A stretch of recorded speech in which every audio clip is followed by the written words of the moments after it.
গ্রামে রতন নামে এক আঙ্গুর চাষি ছিল।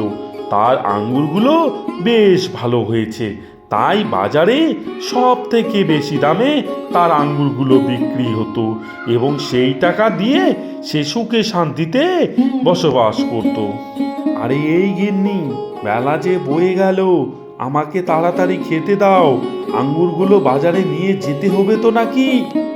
আরে, আমি তো তোমার জন্য কখন রান্না করে রেখেছি। যাও, হাত মুখ ধুয়ে এসো, আমি তোমার জন্য রান্নাঘরে খাবার বেড়ে দিচ্ছি। রতন প্রতিদিন এক জঙ্গলের রাস্তা দিয়ে তার আঙ্গুরগুলো বাজারে নিয়ে গিয়ে বিক্রি করত। তার আঙ্গুরগুলো বেশ ভালো হওয়ার কারণে বাজারে সব থেকে বেশি দরে তার আঙ্গুরগুলো বিক্রি হতো।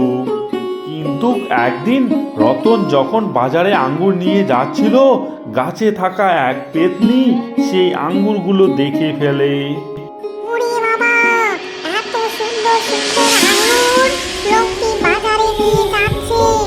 নিশ্চয়ই লোকটির বাড়িতে আরো অনেক আঙ্গুর আছে।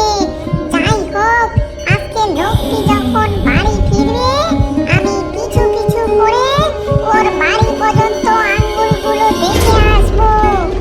আর যখন ওই রাত্রি হবে, আমি রাত্রে বেলা গিয়ে চুপি চুপি সমস্ত আঙ্গুর খেয়ে ফেলবো। এরপর রতন যখন আঙ্গুর বিক্রি করে যাচ্ছিল, ঠিক তখনই পেতনিটি রতনের পিছু পিছু নিল এবং বাড়ি পর্যন্ত আঙ্গুরগুলো দেখে আসলো।